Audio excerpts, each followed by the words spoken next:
हाँ जी। बाबा बालेश्वर का मतलब क्या है? जोर से बोल। बालेश्वर का मतलब क्या है? इतनी जोर से बोलो वो सुने। हाँ बोलो। बालेश्वर का मतलब क्या है? बालेश्वर का मतलब क्या है? ग्वाल बाल माने बाल बच्चे, बाल माने बाल बच्चे, और ईश्वर माने है, ईश्वर माने भगवान। ईश माने शासन करना, और ईश्वर माने ईश्वर, वर माने श्रेष्ठ। जो बाल बच्चों के ऊपर अच्छा शासन करे उसका नाम है बालेश्वर। कैसा ईश्वर है? ग्वाल बालों के ऊपर अच्छा संभालने वाला। और हाँ जी,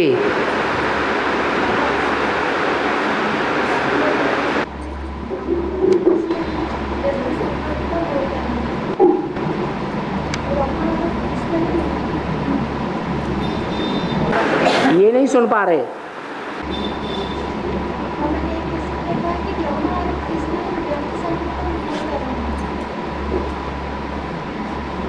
अरे हमने नहीं सुन पाया।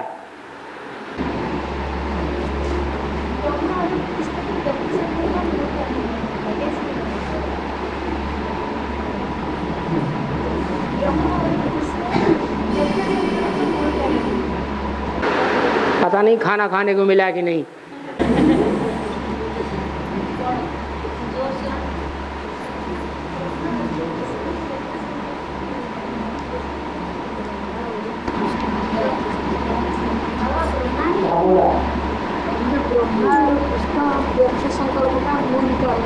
ब्रह्मा और कृष्ण, ब्रह्मा और कृष्ण में का मूल कारण क्या है? ब्रह्मा कृष्ण का व्यर्थ संकल्प का कारण है। ब्रह्मा और कृष्ण व्यर्थ संकल्प का मूल कारण क्या है? ब्रह्मा और कृष्ण व्यर्थ संकल्प का मूल कारण है। कैसे?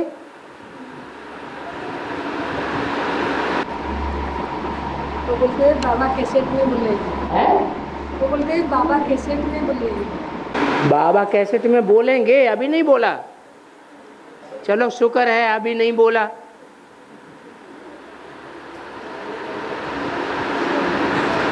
ब्रह्मा संगम युग का और कृष्ण सतयुग का। दोनों व्यर्थ संकल्प के कारण कैसे बनेंगे? ब्रह्मा कारण बन जाए वो तो ठीक है क्योंकि ब्रह्मा तो बच्चा बुद्धि हो गया।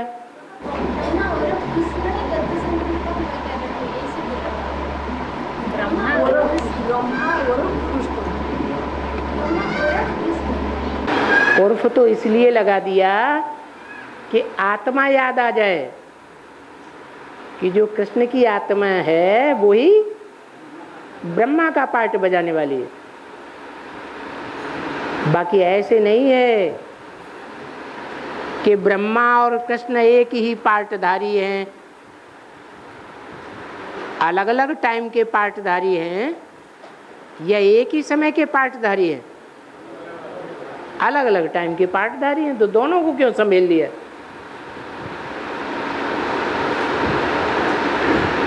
और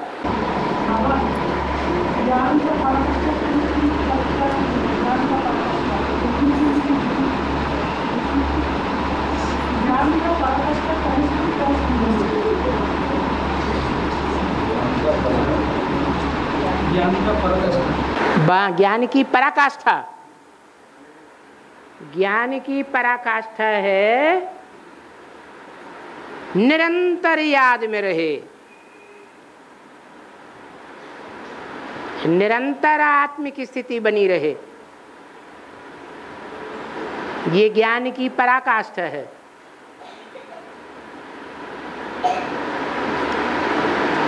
और गोल्डन चाबी क्या है? गोल्डन चाबी क्या है? गोल्डन चाबी ऐसी चाबी जो सच्चाई की दुनिया बना दे, सच्चाई की दुनिया का द्वार खोल दे। गोल्ड सच्चाई को कहा जाता है। अभी सच्ची दुनिया है या झूठी दुनिया है? अभी तो झूठी दुनिया आयरन एज है, तो चाबी भी आयरन की होगी। और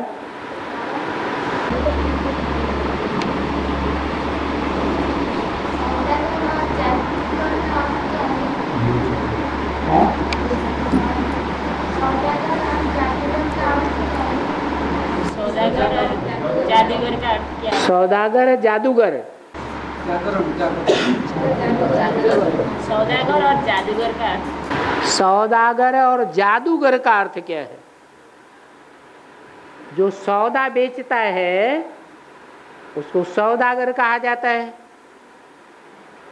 कोई कम मूल्य की सौदा बेचता है, कोई ज्यादा मूल्य की सौदा बेचता है।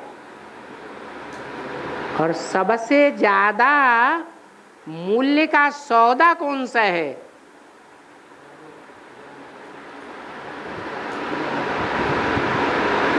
वो जौहरी होते हैं, जवाहरी। वो हीरे मोती बेचते हैं, बहुत ऊंचे सौदागर माने जाते हैं। लेकिन वो हीरे मोती जवाहरात हद के हैं, और बाप बेहद का जौहरी है। उनका दिया हुआ एक एक ज्ञान रतन हीरे समान है।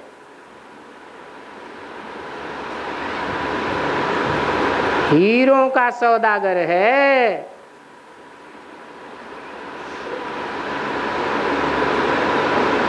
तो उससे ऊंचा सौदागर और कोई दुनिया में होता ही नहीं। और जादूगर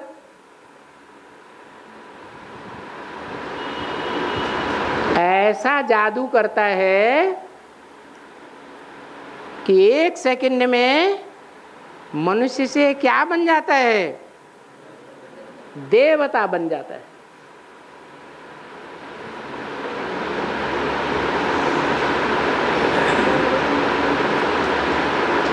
उस जादूगर को जो देखे, जो उस जादूगर से दो शब्द सुने, वो देखने सुनने मात्र से ही परिवर्तन हो जाता है। तो बड़ा जादूगर हुआ ना।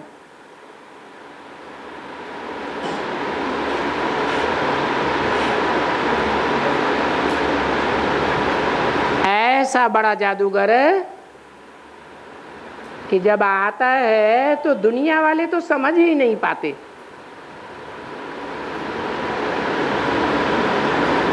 गीत गाते रहते हैं, जादूगर जादूगर आएगा, किसी को समझ नहीं आएगा। गाते भी हैं और समझते भी नहीं।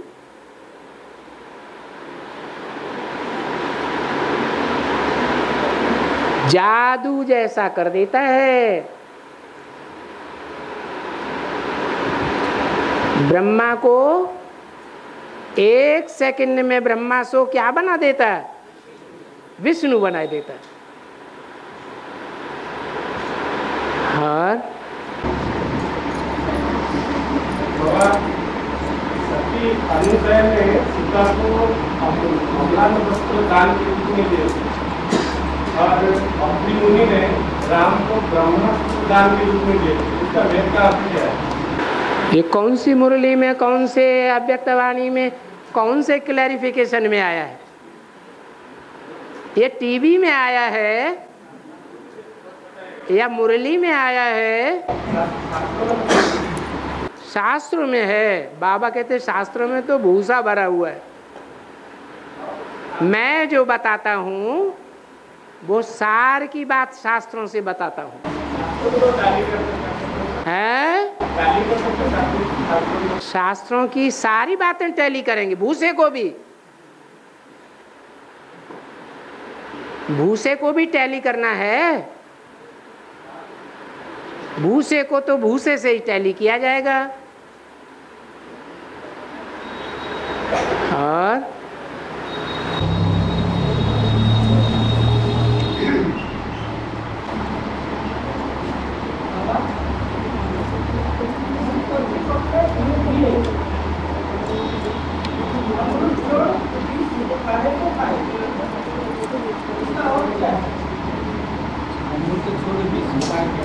हाँ, बाबा आए हैं ज्ञान अमृत देने,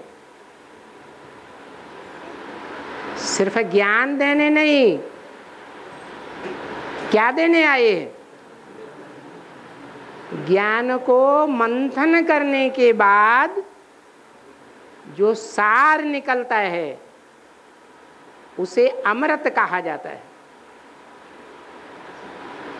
जो मुरलियों में बोला है,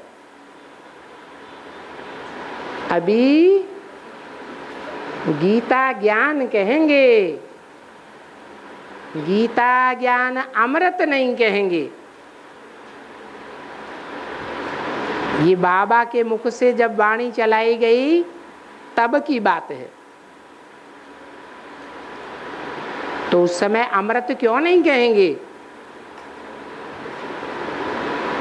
है क्योंकि उस समय ज्ञान का, मुरलियों का मंथन नहीं हुआ था। और अभी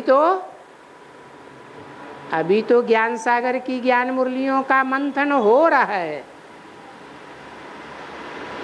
बहुतों की बुद्धि चल रही है। तो बोला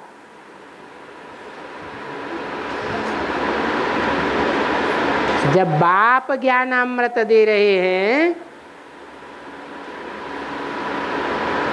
तो बिख का बुद्धि में मंथन क्यों चलता है? विषय विकार की बातों का बुद्धि में मंथन चलना चाहिए या ज्ञान अमृत का मंथन चलना चाहिए? है ज्ञान सागर है, जैसे उस सागर में रतन भी भरे पड़े हैं और कचरा भी भरा पड़ा है। अथाह कचरा नदियां ले जाकर के डालती हैं।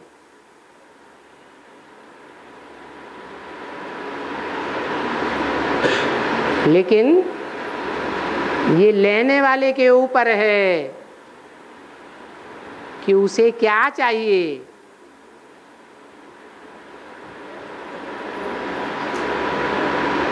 ज्ञान अमृत चाहिए या कचरा चाहिए?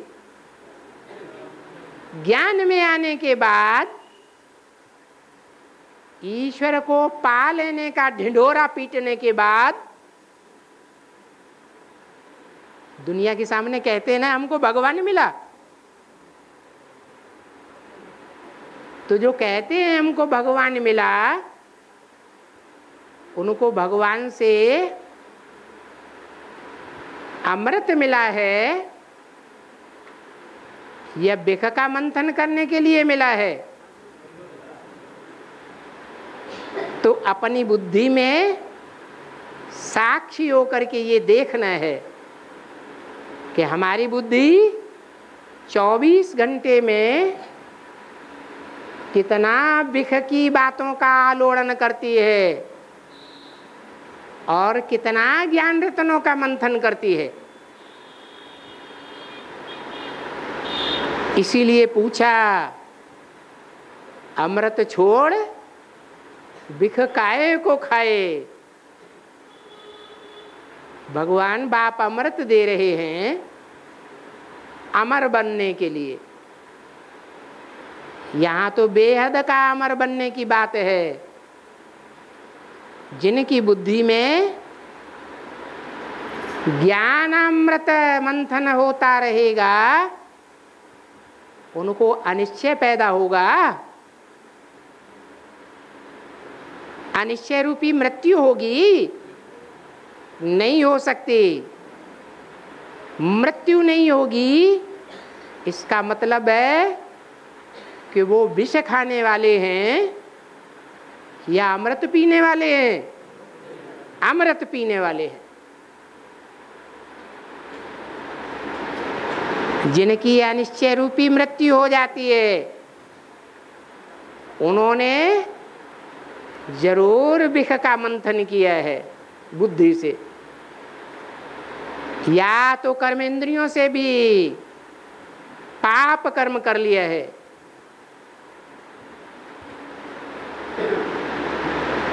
ऐसों की बुद्धि फिर ज्ञान में नहीं चलती।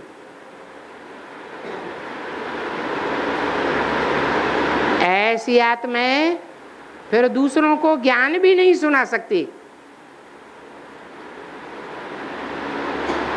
इसलिए बोला अमृत छोड़ बिख काहे को खावे। और जोर से बोल।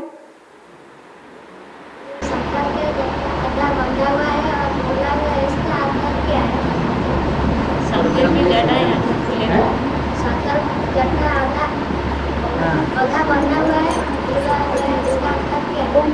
शंकर की जटाएं आधे खुली हुई है और आधी बाकी हुई है। हाँ, ये बाल होते हैं ना, किसी ने अपने सर के बाल गिने हैं? नहीं गिने।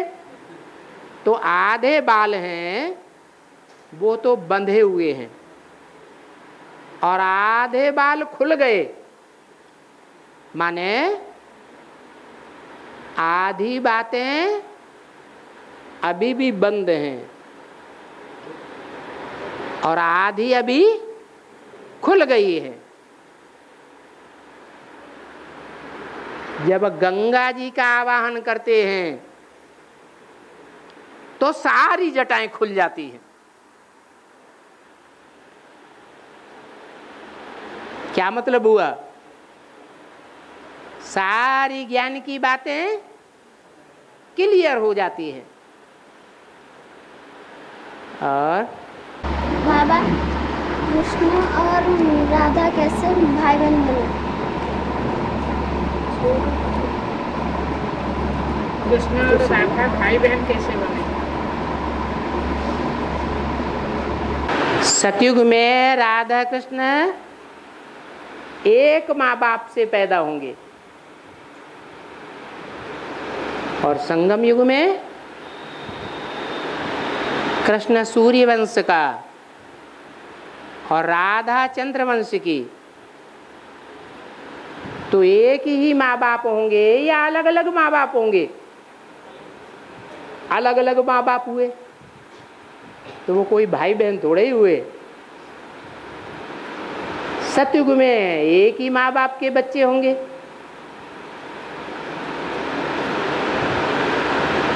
महाराजा महारानी की संतान होंगे तो एक ही माँ बाप के बच्चे हुए ना। और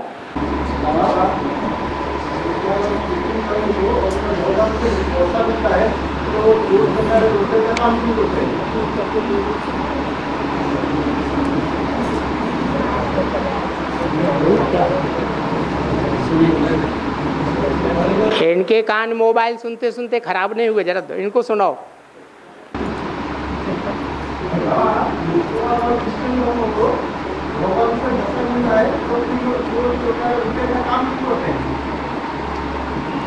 इनके बच्चों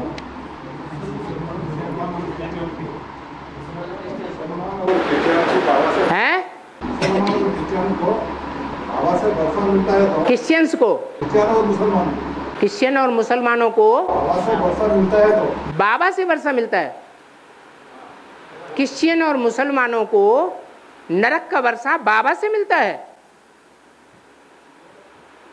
अरे क्रिश्चियन से और मुसलमान नरक की दुनिया में आते हैं या स्वर्ग की दुनिया में आते हैं? तो नरक की दुनिया का वर्षा बाबा देता है। अरे क्या बोलना शुरू कर दिया पीछे बैठ के।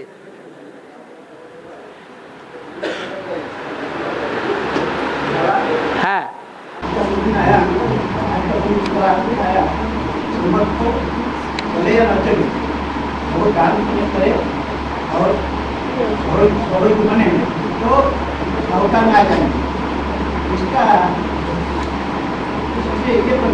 नहीं होता है कि तो बाबा का बच्चा बन नहीं पाया, तो सुबह तो चला नहीं, बाबा का बच्चा नहीं बन नहीं पाया, तो फिर वो सत्युग में राजस्वामी सावधान कैसे होगा?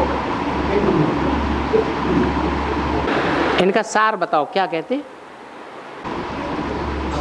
आज का मुद्दे में है, आज का मुद्दे में है, हाँ। हिम्मत पर चले या न चले, हाँ बहुत दान पुण्य करे, हाँ और यज्ञ में बाबा का सहज बने तो वो साहूकार लोग बने। हाँ बाबा की श्रेष्ठ ते श्रेष्ठ मत क्या है? श्री मत। श्री माने श्रेष्ठ और मत माने बाबा की राय। तो बाबा की श्रेष्ठ से श्रेष्ठ मत कौन सी है? अरे जितने भी बाबा ने मतें दी हैं उन मतों में सबसे श्रेष्ठ मत कौन सी है? पवित्र बनो, योगी बनो।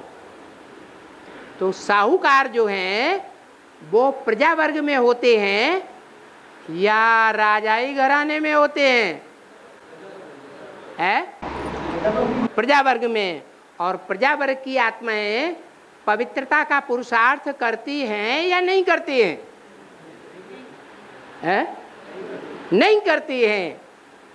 जब पवित्रता का श्रेष्ठ मत को अपनाती ही नहीं है तो उनके लिए तो यही कहा जाएगा कि वो श्रीमत को धारण नहीं कर पाती। हाँ, धन दान कर लेते हैं, पवित्र नहीं रह पाते, तो साहूकार बन जाते हैं। राजा नहीं बन सकते। राजा कौन बनेंगे? हैं जो तन मन धन समय संपर्क भी अर्पण करें और पवित्र भी रहें। श्रेष्ठ ते श्रेष्ठ मत है पवित्र बनो, ब्राह्मण बनो, ब्रह्मचारी बनो। अगर ब्रह्मचारी नहीं बने तो राजाई का वर्षा नहीं पा सकते। और एक बात है कि ज्ञान के वक्त पर चलेंगे तो चंद्र चलेंगे तो चंद्रवंशी बनेंगे। आपको बोलिए ये था ज्ञान चंद्रमा के वक्त पर चलेंगे तो चंद्रवंशी। तो ये लक्षणा के एक चीज का है लाभ नहीं हुआ तो उनके पास क्या उनसे फसल था, उसके वजह से उनके लिए लाभ नहीं हुआ। ज्ञान चंद्रमा चलेंगे तो ज्ञान चंद्रमा बनेंगे। ज्ञान के मत पर चलेंगे तो ज्ञान चंद्रमा बनेंगे। हाँ, माने ब्रह्मा ज्ञान चंद्रमा है और उसकी मत पर चलेंगे, लेकिन श्रीमत पर नहीं चलेंगे। जैसे बाबा के सामने, ब्रह्मा बाबा के सामने बहुत बच्चे आते थे। बाबा, परिवार की स्थिति ऐसी खराब है, हमें शादी करनी ही पड़ेगी। बाबा हमको बहुत दुखी कर दिया है, हम शादी नहीं करेंगे तो हम परिवार में नहीं रह सकेंगे। बच्चे आके रोने लग पड़ते थे तो बाबा कह देते थे, हाँ बच्चे, बाबा तो चाहते हैं कोई बच्चा ऐसा निकले जो शादी करके पवित्र रह दिखावे।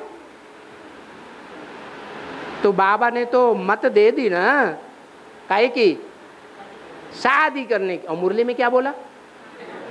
शादी बर्बादी है। अगर शादी की तो मुरली में ये भी बोल दिया, पहले ही दिन ढेर हो पड़ेंगे।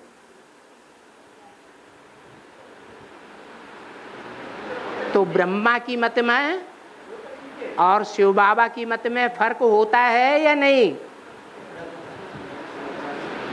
ब्रह्मा बाबा और शिव बाबा, छोटा बाबा और बड़ा बाबा, तो छोटे और बड़े में अंतर होगा या नहीं होगा? मत में भी अंतर होगा, फिर प्राप्ति में भी अंतर होगा। तो ठीक है, सेकंड पार्ट तो था ना, तो लक्ष्मण कैसे लागू हुआ? लक्ष्मी माँ के लिए ये लागू नहीं हुआ, वो तो चंद्रवंशी। लक्ष्मी माँ के लिए ये लागू नहीं हुआ, वो तो आकर के सूर्यवंश में आकर के एडवांस कोर्स ले लेती है ना। तो कौन से वंश की हो गई? कोई भी कन्या अपने घर परिवार को छोड़ करके और दूसरे परिवार का खून ले लेती है तो कौन से वंश का हो जाती है? उसी वंश का हो जाती है। तो चंद्रवंशी राधा भी यही काम करती है। उसके संकल्पों का खून जो चंद्रवंश का था वो एडवांस में आने के बाद सूर्यवंशी खून बन जाता है। इसलिए वो लक्ष्मी बनती है, राजा नहीं बनती। आज तक तो वो नहीं दे, वो आज तक तो लक्ष्मण एडवांस नहीं दे। आज तक लक्ष्मी माँ ने एडवांस कोर्स नहीं लिए, लक्ष्मी माँ एडवांस कोर्स नहीं लिए। आजकल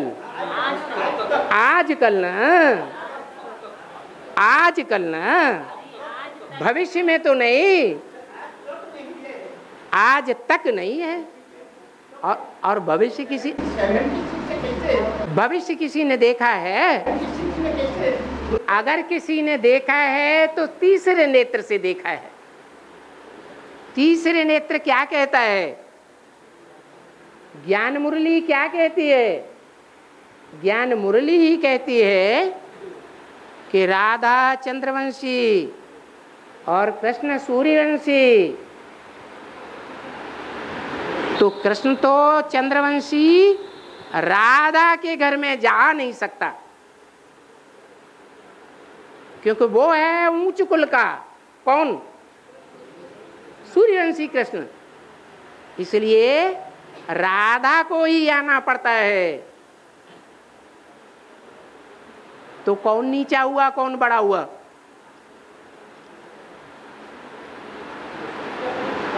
अरे ज्ञान का भी कोई बल होता है या नहीं होता है?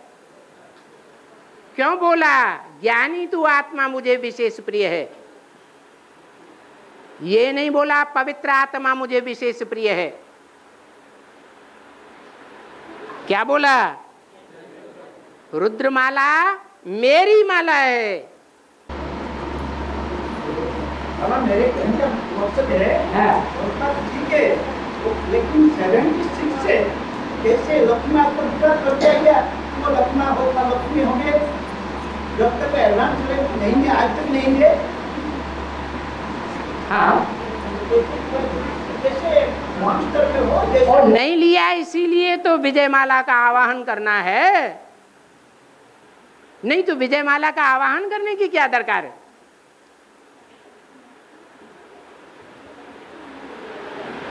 और ताज, वो बेताज बादशाह है। क्या? उसको दिखाने का ताज नहीं है। वो ताज जो पवित्रता का ताज है वो देखने में नहीं आता। जो ज्ञान लेने वाले हैं, एडवांस में चलने वाले हैं, उनको भी शंकर की पवित्रता के ऊपर संशय आ जाते हैं। तो पवित्रता का ताज दिखाई देगा? दिखाई देगा? नहीं दिखाई देता। इसलिए वो वेद ताज बादशाह है, उसको ताज नहीं है। हाँ, उसकी घरवाली को ताज दिखाया जाता है। देखा है कि नहीं देखा है? देखा है। हाँ, जिला में गीता पाठशाला है, लेकिन 2 दिन से चल रहा है, तो उसके लिए क्या है? कहाँ गीता पाठशाला में क्या है? गंजा में 18-20 गीता पाठशाला है, लेकिन 1-2 दिन ऐसा ठीक से चल रहा है और सब 1-2 बंद होती जा रहा है। बंद होती जा रही है। तो क्या हुआ? नाम ही है गंधम है। जब गंधम ही नाम है तो अपना काम तो करेगा ना, नहीं करेगा? है? उधर फरक्काबाद की तरफ जितनी भी स्टेशन हैं, सबका नाम गंधम गंधम गंधम। काश गंधम, अली गंधम, खुदा गंधम, कायम गंधम, वो पूरी लाइन की लाइन गंधम। तो वहां के लोग एडवांस ज्ञान उठाते हैं? उठाते हैं? नहीं उठाते। और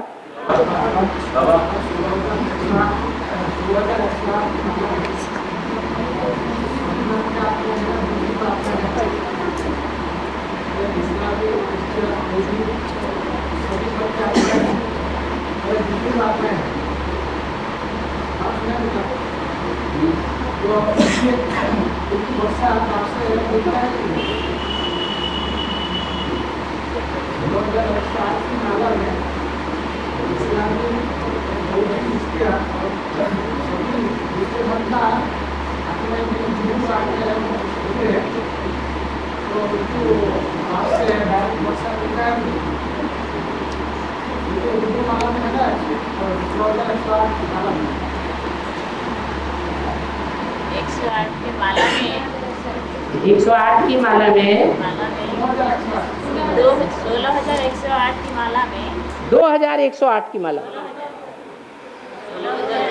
16,108 की माला में जो धर्म के आते, इस्लाम धर्म और क्रिश्चियन धर्म के आते हैं, इस्लाम धर्म और क्रिश्चियन धर्म के आत्माएं आते हैं, बीच रूप आत्मा आते हैं। इस्लाम धर्म और क्रिश्चियन धर्म में कन्वर्ट होने वाली आत्माएं आ जाती हैं। ऐसे बाप से वर्षा मिलता है। हाँ, उसमें जो सूर्यवंशी बच्चे हैं, उन सूर्यवंशी बच्चों को 16 कला संपूर्ण जन्म का वर्षा बाप से मिलता है। क्या बाप जो वर्षा देते हैं वो 16 कला संपूर्णता का वर्षा देते हैं या कम कलाओं का वर्षा देते हैं? तो बाद वाला वर्षा उनको अपने अपने बापों से मिलता है, कम कला वाले नारायणों से मिलता है, शिव बाबा से नहीं मिलता है। यही तो आज बताया, मुरली में भी बताया। चाहे जो लोग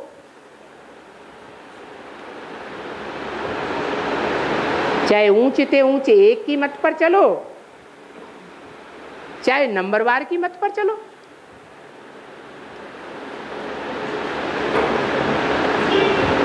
जो क्रिश्चियन धर्म में कन्वर्ट होने वाले मणके होंगे वो क्रिश्चियनिटी का जो नारायण होगा सतयुग में उसको फॉलो करेंगे या शिव बाबा को फॉलो करेंगे? वो उसी को फॉलो करने लग पड़ेंगे। इसलिए मुरली में बोला है कि अंत समय में 8 राजाइयां स्पष्ट देखेंगे ब्राह्मणों की दुनिया में।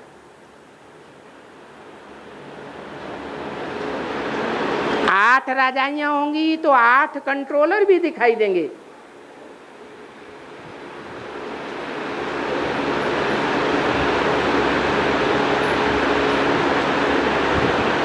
और सतयुग के नारायण तो एक दूसरे से कम कलाओं वाले होते ही हैं।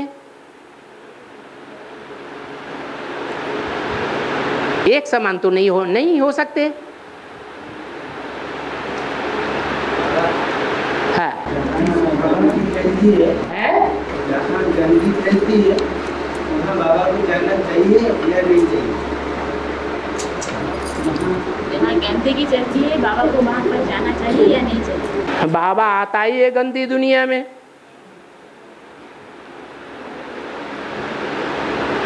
गंदे रथ में आता है या सन्यासियों के पवित्र रथ में आता है?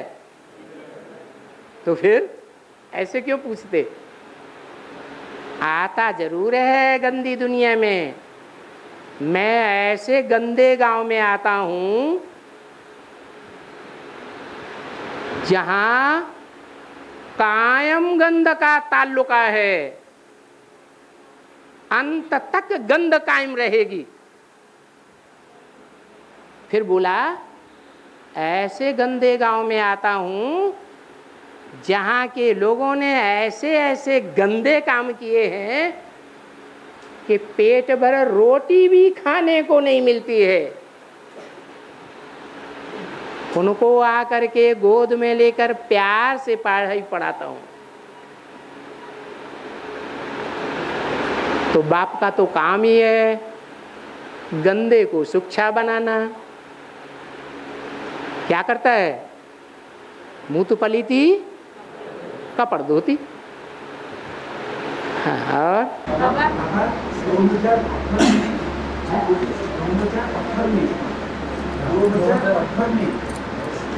2018 में जीवन में और सुख में और में और बेहद में क्या परिवर्तन? 2018 में प्रैक्टिकल में क्या परिवर्तन? शक्ति दल बेहद में और हद में, हाँ, दोनों में क्या परिवर्तन होगा? अरे हद की दुनिया तो गड्ढे में गई कि गई, अभी भी दिखाई पड़नी चाहिए। और बेहद ब्राह्मणों की दुनिया गड्ढे में जाने वाली है या ऊंची स्टेज में जाने वाली है? ऊंची स्टेज में जाएगी। और शिव बाबा का अमृत संतान कौन है? शिव बाबा का अमृत संतान नंबर 1 कौन है? शिव बाबा की अमृत संतान कौन?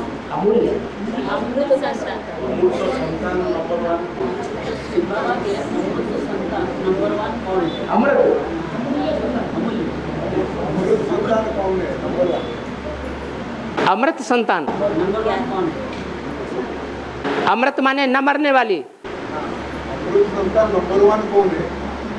अमृत संतान बाबा का अमृत संतान नंबर 1 कौन है? अमृत या अमूल्य? अमृत। अमृत माने न मरने वाली। अमृत, अमृत माने जो मरने वाली नहीं है। तो कौन सी संतान है जिसको दुनिया में कोई भी मरते हुए नहीं देखता? वो सबको मरते हुए देखेगा। जिसके लिए बोला है कालों का काल महाकाल, जिसको कोई काल खा नहीं सकता, वो सारी दुनिया को काल में गाल में डाल देगा। कौन है? अरे कोई है या नहीं है? अरे अमरनाथ का मंदिर किसकी यादगार है? शिव बाबा के मंदिर तो ढेर के ढेर हैं, लेकिन एक सबसे ऊंची स्टेज वाला मंदिर है। उसका नाम क्या है? अमरनाथ। इतनी ऊंचाई पर क्यों बनाया गया यादगार? जरूर अंत समय में ऐसी स्टेज ऊंची पकड़ी है, ऐसी ऊंची स्टेज है जिसको कोई नहीं गिरा सकता, डाउन नहीं कर सकता।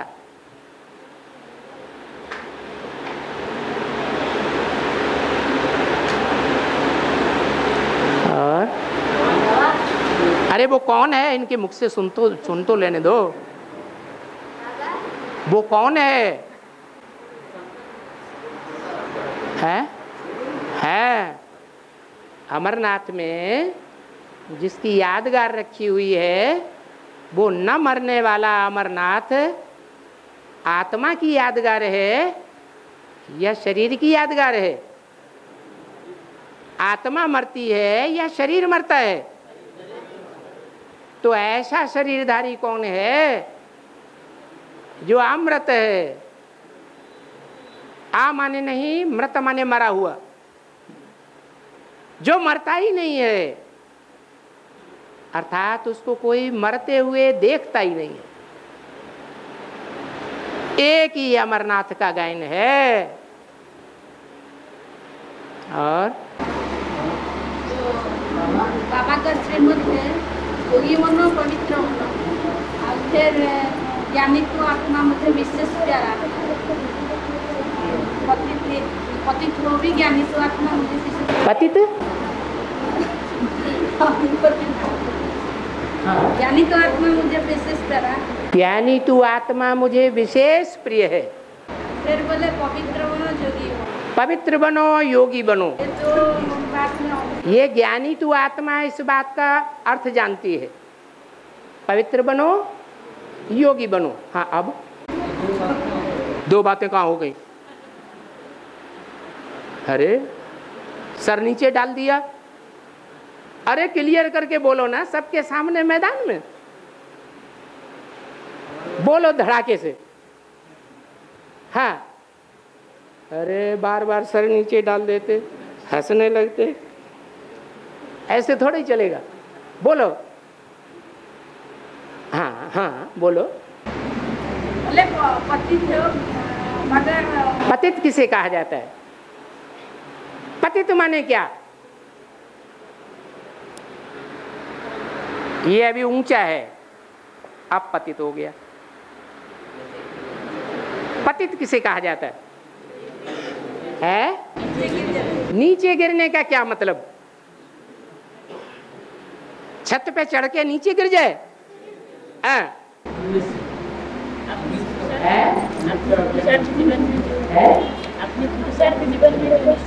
अपने पुरुषार्थ में नीचे गिर जाए। कौन सा पुरुषार्थ जिससे नीचे गिर जाए पता चले कि नीचे गिर गया?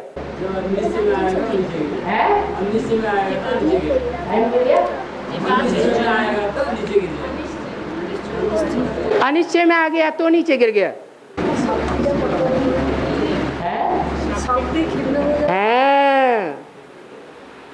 शैल माता ने सही बात बताई। स्त्री और पुरुष की शक्ति होती है। स्त्री की शक्ति कही जाती है रज, और पुरुष की शक्ति कही जाती है वीर्य। स्त्री पुरुष जब मिलते हैं, अर्थात मिलने की इच्छा होती है और माया वार करती है, तो इच्छाएं पैदा होती हैं, कामना पैदा होती है ना। तो जब स्त्री पुरुष मिलते हैं, माया का वार होता है, उस समय जो बाबा की एक्यूरेट याद में रहेंगे और शरीर को मुर्दा बनाए देंगे, शरीर की कर्मेंद्रियों से कोई सुख नहीं लेंगे मन बुद्धि के द्वारा, तो उनका रजवीर्य नीचे गिरेगा, पतित होगा। अरे बोलो ना, नहीं होगा। अब बताओ पतित कौन है और ज्ञानी तू आत्मा कौन है? पतित किसे कहेंगे? बांधेली माताएं बहुत सी ये समझती हैं और शिकायत करती हैं पति की। और अव्यक्तवाणी में बाबा क्या बोलते हैं? कंप्लेंट करना माने खुद ही इनकम्प्लीट है। क्यों शिकायत करती है? जबकि बाबा ने मुरली में बोल दिया पुरुष सब दुर्योधन दुशासन है। तो दुर्योधन दुशासन है, उनकी शिकायत तो बाबा की जबान पर धरी हुई है। जिनकी शिकायत बाबा की जबान पर धरी हुई है, उनकी शिकायत बाबा को क्या करना। बाबा ने स्वर्ग का द्वार खोलने की जिम्मेवारी दुर्योधन दुशासन रूपी पुरुषों के ऊपर रखी है या कन्याओं माताओं के ऊपर रखी है? कन्याओं माताओं के ऊपर रखी है। अब कन्याएं माताएं बाबा से बार बार शिकायत करें, बाबा ये पतित होता है, हमको उंगली लगाता है, हमको छेड़ता है, तो मैं छिड़ जाती हूं।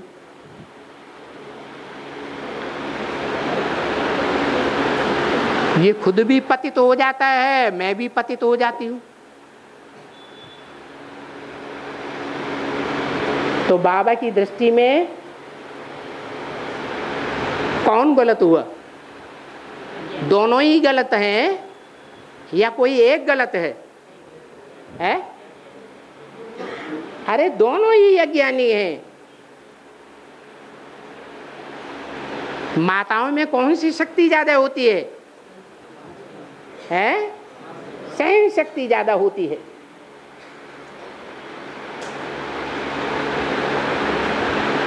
तो पति है, पति के साथ लौकिक जीवन में हथियाला बांधा हुआ है, वो तो अपना वर्षा नहीं छोड़ेंगे।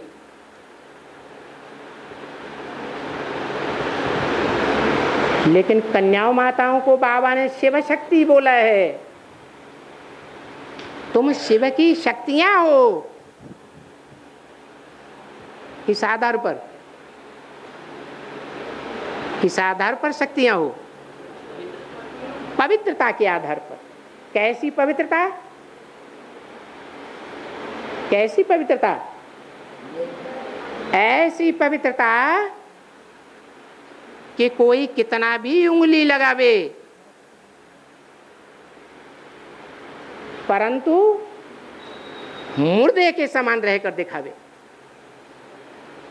मुर्दे को वजह से 10 डंडे मार दो तो कोई फर्क पड़ेगा? हैं? पड़ेगा? नहीं फर्क पड़ेगा। अरे जो मुर्दा बन जाए तो मुर्दे के साथ कोई कितनी बार खिलवाड़ करेगा? 1 बार करेगा, 2 बार करेगा, 4 बार करेगा, 8 12 बार करेगा, आखिरी में क्या करेगा? है तेरा भला हो, छोड़ के भागेगा सन्यासियों की तरह।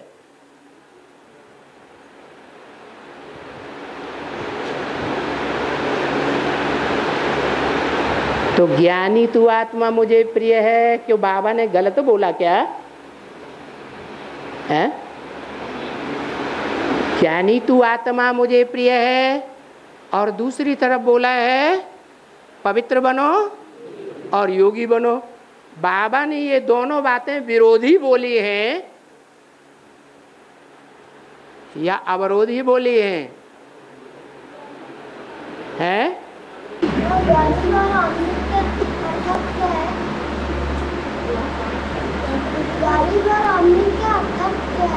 गरीब और अमीर के अर्थ क्या है? गरीब और अमीर,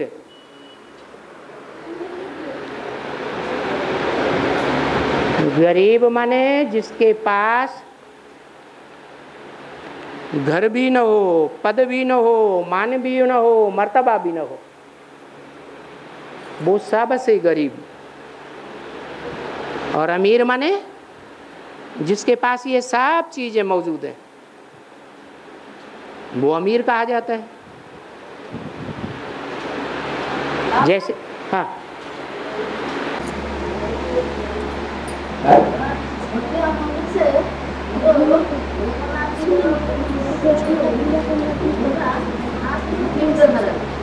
क्या कथा पढ़ना शुरू कर दी?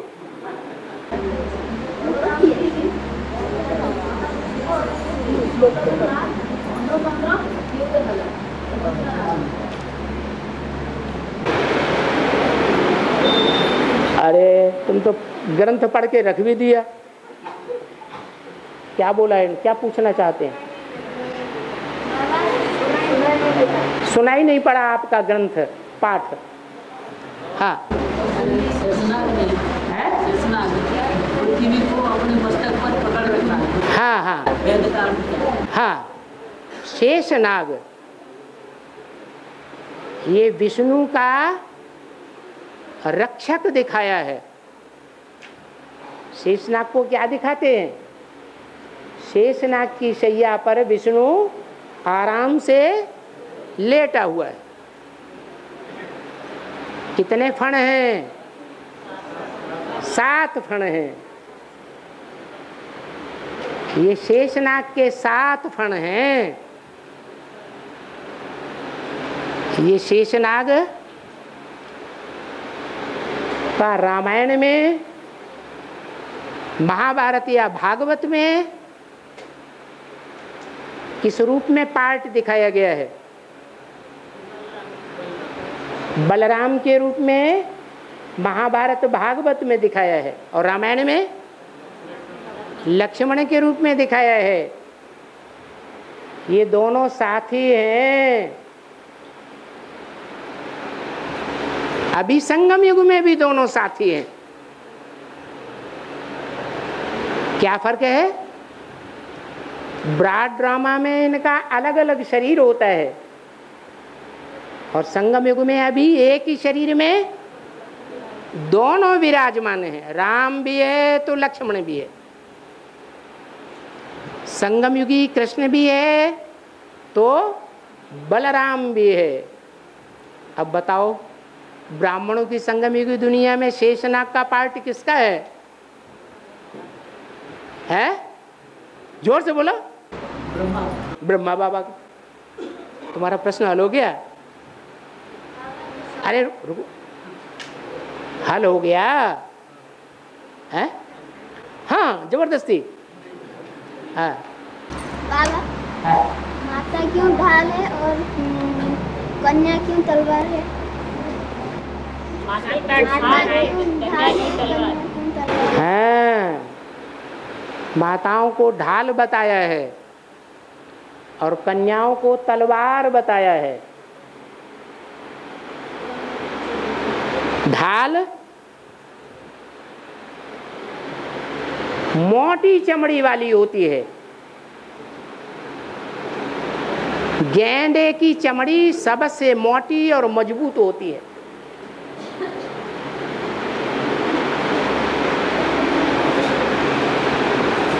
तो माताओं को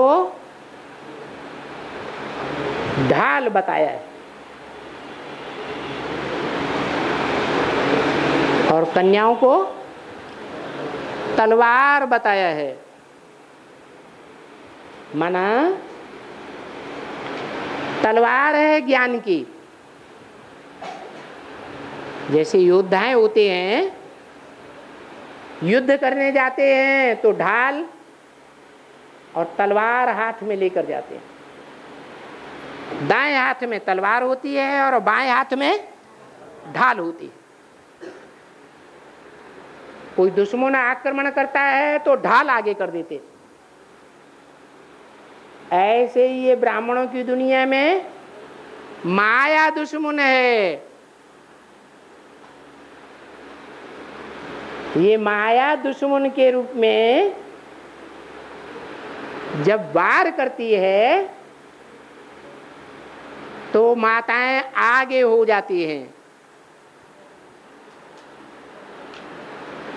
ढाल के रूप में आगे आ जाती हैं और कन्याओं अर्थात तलवार की सुरक्षा कर लेती है। ये माताओं का मुख्य कार्य है। माताओं की मुख्य सेवा है। ज्ञान सुनाना मुख्य सेवा नहीं है।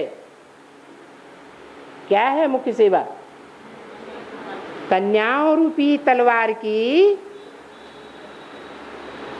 माताओं को ढाल बनकर सुरक्षा करनी है।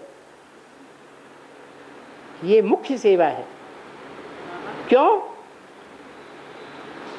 क्योंकि माताओं की बुद्ध रूपी चमड़ी मोटी होती है।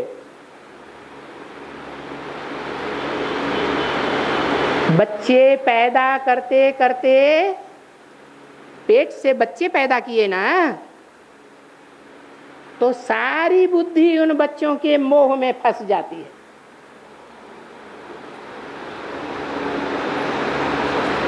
बुद्धि पवित्र रहती है या अपवित्र हो जाती है? बुद्धि अपवित्र हो जाती है।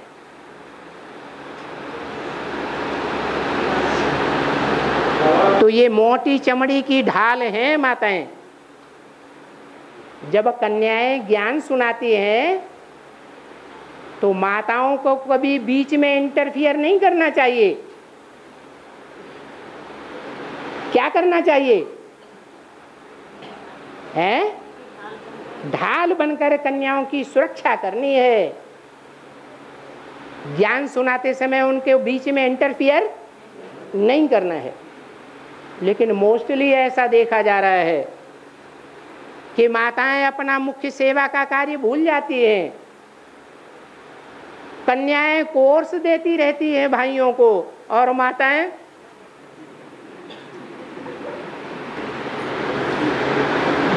अरे ऐसे में तो माया वार कर देगी और ढाल अपना काम कर पाएगी? नहीं कर पाएगी। इसका पाप किसके ऊपर लगेगा? है माताओं के ऊपर पाप जाएगा। वो मुख्य काम है माताओं का। माताएं भले यज्ञ का कोई काम न करें, किस बात की जिम्मेवारी ले लें? कन्याओं रूपी तलवार की सुरक्षा का भार अपने ऊपर ले लें, बस, और कुछ नहीं करना है। बाबा जैसे कोई जोड़ी अकेले चल रहे हैं, जो जोड़ी अकेले चल रहे हैं, उसका परिवार बहुत बड़ा, सिर्फ दो ही चलते हैं, वो परिवार इकट्ठे रह रहे, खाना भी एक साथ बना, वो मांस मछलियाँ खाते हैं, सिर्फ इकट्ठे वहीं पर रसोई करना पड़ता है, उसके खाने को प्रभाव पड़ेगा। ये बाबा ने किसके लिए बोला है हंस बगुले इकट्ठे रह न सकें? किसके लिए बोला है? अरे किसी के लिए बोला है या नहीं बोला है? है? बोला है। किसके लिए बोला है? तो फिर इकट्ठे होकर रहेंगे, गांठ बांध ली, फिर अरे अपनी मेहनत का खाते हैं या परिवार वालों का दिया हुआ खाते हैं? मेहनत का खाते हैं, कहीं भी मेहनत करो। काहे के लिए इतना डरना? अरे ये आखिरी जन्म का परिवार है। परिवार के भांति आखिरी तमो प्रधान जन्म के मिले हुए परिवार के भांति है। ये कलयुगी दुनिया के अंतिम जन्म के भांति हैं। ये सच्चे नहीं हो सकते। झूठे हैं या सच्चे हैं? ये झूठे हैं। इनके लिए ही कहा है पति पति नहीं रहेगा, बाप बाप नहीं रहेगा, पत्नी पत्नी नहीं रहेगी, माँ माँ नहीं रहेगी, बच्चा बच्चा नहीं रहेगा। सब धोखा दे जाएंगे। अंत में एक बाप ही सहारा बनेगा, क्योंकि बाप को सब आत्माओं को मोह से जाल से छुड़ाकर ऊपर ले जाना है। तो कोई तो युक्ति होगी या नहीं होगी? नहीं होगी। यही युक्ति है। और है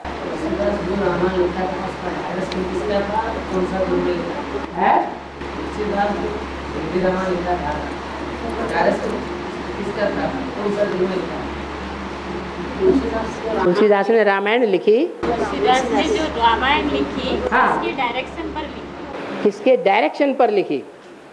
माना तुलसीदास का कोई डायरेक्टर था? है? अरे तुलसीदास की बुद्धि में कौन बसा हुआ था? है भगवान ही बसा हुआ था। लेकिन गलती इतना की कि वो ये नहीं जानते थे आप ही पूज्य आप ही पुजारी।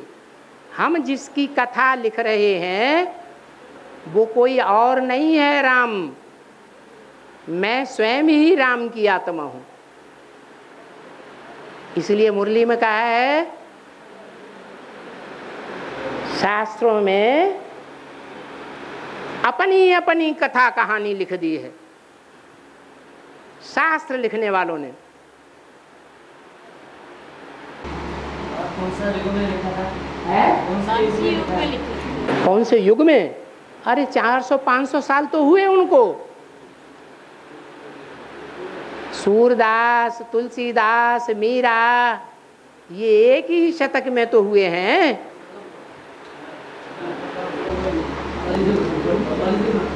हैं कलयुग में? हाँ जी।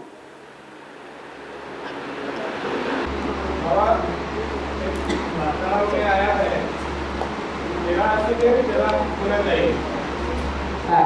और जो भी बन रहे हैं वो भी बात को सही नहीं पेश कर पाए और करने छोड़ते चले गए।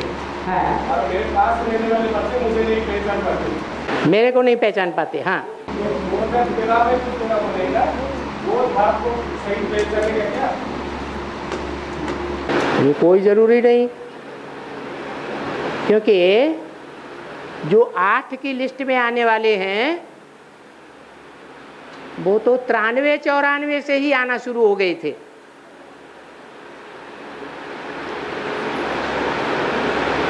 तेरह में तो नहीं आए।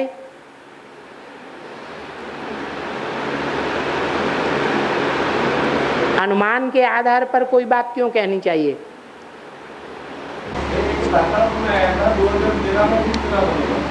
तेरह में क्या होगा?